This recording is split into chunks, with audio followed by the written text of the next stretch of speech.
Hello there, welcome to the Saroy channel, wherever you are in the world, and I do hope that you're exceedingly well. Don't forget to get that lovely hot cup of cocoa or coffee or tea, whatever it is you drink, because I've got a lovely story for you tonight. Loads of love to each and every one of you. But before we get started, don't forget to subscribe to the channel, click the notification bell and the thumbs up. And let's get started with tonight's story. Dear Sarah and all your lovely listeners, my name is Cole and I'm from a North American rural town where I'd like to keep the details as vague and obscure as possible for the benefits of remaining anonymous. I'm now in my 80s, sporting a full head of white hair and a rather slender frame, as unfortunately the ageing process has withered away my very muscular physique that I boasted in my former younger years. Yet I'm exceedingly blessed to be vigorous and robust and in good sound health, with a very sharp mind and crystal clear memory. I grew up in a very rustic Arcadian rough and tumble wooden cabin with 3 sisters and 4 brothers, and life was exceedingly tough and demanding for us, as my family were exceptionally poor. We grew our own vegetables in the backyard, and my father was a keen fisherman and an excellent trapper, so we did manage to enjoy a varied diet, complemented by a few odds and ends from the local store, like rice, flour, sugar and beans. In those days the elders ate first, and the kids would eat the leftovers, as that is what it was like back then. Our cabin was very bucolic, primitive and peasant-like. We did not have running water or electricity for a long time, and the family shared 2 queen-size beds that my dad fortunately found at a dumpster that were in relatively good nick. I remember we pretty much wore the same clothes every day until we finally wore them out, and my mother had to buy new clothes at a thrift store for us. As a younger brother, I would share a single pair of shoes, as most of the time we'd run around the countryside in our bare feet. I think growing up I never appreciated how poor we actually were, because we didn't know any better at the time. We assumed that everybody else lived life as sparingly as we did. One thing I do remember was that life was good, because the natural world was our quintessential playground, and we were surrounded by dreamy forests, verdant hilly valleys, and as kids we loved it all. We would swim in the lake and play hide and seek in the woods. We would explore the caves and watch the wild animals. Whenever possible we rescued orphaned animals like baby raccoons and fawns and nursed them back to health until they were strong enough to be released into the wild. It was something we all naturally did back then. From a very young age I fancied myself becoming a sheriff one day, and I emphatically believed with a clad iron faith that this would invariably happen, and my dream would ultimately be realised. Fast forward to when I was 25, I had become a deputy sheriff in our local town, which was a huge deal for my family. I had managed to elevate my lifestyle considerably, leaving behind the financial struggles and woes of my early life. Even my parents managed to step up their standard of living, as my father procured a favourable job in the town, so things took a turn for the better, as far as my family was concerned. At that time I was very happily married to my wife Ruth, with 1 bun in the oven, or should I say kid on the way. I was working with the local sheriff, who had recently been suffering from heart palpitations, and so I began to handle the lion's share of the work, which included most of the call-outs we received from the locals in our area. One day a woman phoned me up frantically to tell me that she'd seen an ape-like humanoid sitting in her pond eating frogs, and she was absolutely terrified, because she described the creature as huge. I quickly arrived at her home and was more than a little cynical, secretly wondering if she might have been inebriated, drunk and intoxicated from drinking way too much moonshine. Unfortunately, this was a predominant problem in our neck of the woods. "You don't believe me, do you, Sheriff?" she said, looking at me with round, scared eyes. "You think I've been drinking, don't you? But I know what I saw, and whatever it was colossal. It was covered with dark, flowing hair. It was terrifying." "Ma'am," I said, "I do have to ask you, have you been drinking or taking any hallucinatory drugs?" "I told you I haven't been drinking. I haven't at all," she assured me. "Sheriff, I need you to believe me. I need you to trust me on this, because what if that monster comes back? It could harm me." I did detect the abashed woman was exceedingly rattled, so I knew I needed to take her seriously. But her preposterous, absurd claims seemed so farcical and implausible. I went through the ritualistic motions of taking her uncompelling account seriously. I proceeded to investigate the muddy area around her pond, and to my astonishment, I discovered a 20-inch footprint in the ground. For a second I stood still, hardly daring to believe what I was perceiving, as I knew that this was no bear footprint. I am familiar with bears. It was clear that the woman had seen something, and my countenance changed, and I was less dismissive of her outlandish claims, and more inclined to believe her strange report, however crazy it might seem. "If you see the creature again, give me a call at once," I told her, "and I'll be right over." The woman looked heartily relieved. "You believe me, Sheriff? I do believe you saw something. But what you saw, madam, I have no idea." "I'm glad to inform you that the mysterious critter never came back to her pond, I'm relieved to say, because that woman never called me out again. And believe me, if it had returned, she would have. One day I received another alarmed call. This time it was from a local, very distressed farmer called Bob, who claimed that his beloved wife Gemma had mysteriously gone missing after berry picking and was nowhere to be found. "Sheriff," he said, "she's vanished into thin air. I found her mixed basket of huckleberries and blackberries lying on the ground next to the bush, but she was nowhere to be seen. I know something quite terrible has happened to her. Maybe she was mauled by a mountain lion. I really believe the worst has happened." "Calm down," I told him. "I won't rest until we find her, and that's a promise." As you can imagine, we launched a full-scale search for poor Gemma, with many local volunteers helping in the hunt, but only her sweater was recovered. We discovered it was covered in what we believed at the time to be bloodstains, which meant everybody automatically assumed the worst. We all believed we were searching for a dead body. Later we determined that these were stains from berry juices. No one had any idea where on earth Gemma had gone. As you can imagine, Bob was so broken-hearted and devastated about the disappearance of his wife, always fearing the worst. After about 3 days, the missing farmer's wife suddenly returned to her farm, looking bedraggled and dirty, but no worse for wear. And she had quite a story to tell me, that she only ever shared with her husband and myself. No one else ever knew the true account of what actually happened to her over the course of those tumultuous 3 days that left everyone in the community on tender hooks, so to speak. So this was her story, in her own words, as she told it to me. "Sheriff, for many weeks now," she told me, "I felt as if something was watching me. I would be hanging out my washing on the line and would sense something was there, but I would see absolutely nothing. Our washing line is flanked by a large sylvan that was only 50 feet away, so anything could have potentially been there, and I probably wouldn't have seen it. I thought I was going stark raving mad, because one day in my bedroom I could swear I'd seen a large face staring at me pressed against the glass pane, but that idea was implausible, as my window is at least 8 feet off the ground. It would have been physically impossible for someone to stare at me without the use of a ladder. I thought I had to be seeing things because it happens so fast. It's easy to believe your imagination is playing tricks on you when things happen at a very vast speed. It's rather like seeing a dark shadow in your peripheral vision, but when you turn around to look, nothing is there. So you believe that it was all a trick of the light or something. Did you tell your husband about these strange feelings of yours? No, of course not. Bob has a great deal to do around the farm. I hardly wanted to concern him with those erroneous claims that I couldn't even substantiate myself. You see, Sheriff, Bob and I are very practical, down-to-earth people that are not inclined to fanciful thinking of any kind. Go on, I said. I need to hear the story. Well, one day I told Bob I was going to do some berry picking, as I wanted to make a batch of homemade mixed berry jams, and there was an abundance of huckleberries and blackberries growing wild. I gathered my basket and proceeded along my way, and began to pick the berries, when suddenly I got the feeling that I was being watched.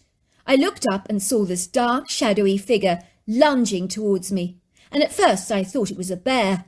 I was so stunned I couldn't even run away. I just froze to the spot like an ice statue.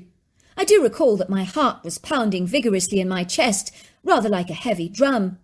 I've never known fear like that, Sheriff. It completely paralysed and incapacitated me, and I had absolutely no ability to even cry out or scream for help. Believe me, I wanted to with all my heart and might, but even my tongue was tied. The big critter hauled me over his shoulders, rather like a sack of big potatoes, and ran through the sylvan, holding me down with his powerful arms and strong human-like hands.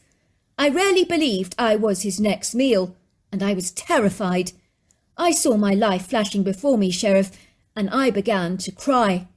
I promise you, this agile, graceful critter could run like the wind. I've never seen anything like it. He glided up this mountainous ridge with the agility of a mountain goat and the speed of a cheetah, without even bumping or jarring in any way. Before long I found myself being lowered onto the earthen floor of a large, very cool cave. The critter closed the mouth of the cave with a large boulder so that I couldn't escape. The earthen floor was covered in bear pelts and other animal skins, and there were farmers' bales of straw that had been made into long beds, covered in pelts. He beckoned for me to sit on one of those beds, which I did, and it was surprisingly comfortable. It was then that I realized I wasn't alone in that cave, and there was a female with her male youngling in the cave too. I could tell she was aggrieved and piqued to see me, and I sensed she was begrudgingly jealous, as if in some way she saw me as stiff competition for her. "What did they look like?" I asked. Well, the one that abducted me was Herculean in size. I believe he'd been spying on me for a long time. It must have been him that was looking at me through the window. He fully intended to abduct me. I'm sure of that. I think he was infatuated and smitten by me. I would say he was human-like with ape-like influences in my opinion. He looked like a wild man, with human hazel-like hair that covered his body. He was exceedingly well built, and bigger than a grizzly bear, and wider than my front door. I know he must have been about 8 foot tall, with overlong arms so typical of primates, and very short, powerful, stocky legs, with human-like hands and feet. His head was shaped like a pyramid, and just sat on the shoulders, as there was no neck on him at all. For his species, I think he would have been regarded as quite handsome. And his face, what was that like? I asked. Well, they all had human-like leathery faces that were olive in their skin tone, but with furrowed brow ridges, flat noses and thin mouths, and deep-set brown eyes. When did you realise the critter didn't want to eat you? I asked. Well, he was gentle and kind towards me, and seemed very concerned about my comfort and well-being. I was astonished, Sheriff, because this creature prepared a fire in the middle of the cave, and he did it with such effortless ease in his hands, rubbing 2 pieces of wood together to create friction. Humans struggled to do that, but he didn't. I noted there were ventilation holes in the roof of the cave. The cave was cool, and the fire was warming. The critter cooked me some pieces of meat from a deer carcass, which he put on a wooden skewer and handed directly to me. I noted that they preferred to eat their meat raw, but he knew exactly how humans ate, and he catered for my very needs. And there was also a pitcher of water in the cave as well. He was intent on pleasing me in every way, and I could tell the fuss he was making over me was incredibly unsettling for the female, who looked like a woman who'd been ditched by her partner and wasn't happy about it at all. I would describe her as sulking in the corner of the cave, watching me with wide, earnest eyes. She even tried to mimic my movements to get the male's attention, but he never noticed her at all. He kept just staring at me with besotted, wide, adoring eyes, as if I was the most beguiling, fetching, beautiful thing that he'd ever seen in his entire life. He was fixated and enamoured by me, like you might be over a great work of art hanging on your wall.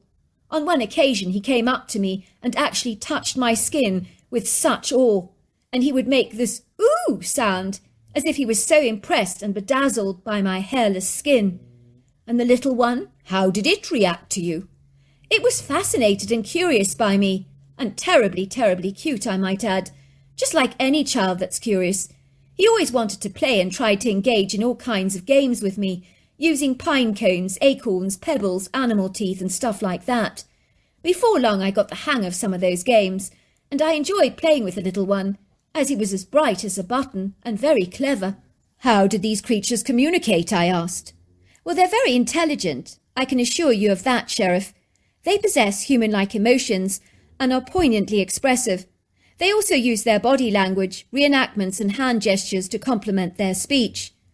The animated language sounds like a lively, high-pitched monkey chatter, but the words that are spoken are usually fast and earnest, and the creatures are very garrulous, They talk a lot, backwards and forwards all the time to each other. You can tell by their auditory tone whether they're cross or happy, like you can with a human being. If they raise their pitch very high, they may be overexcited, or possibly exceedingly angry.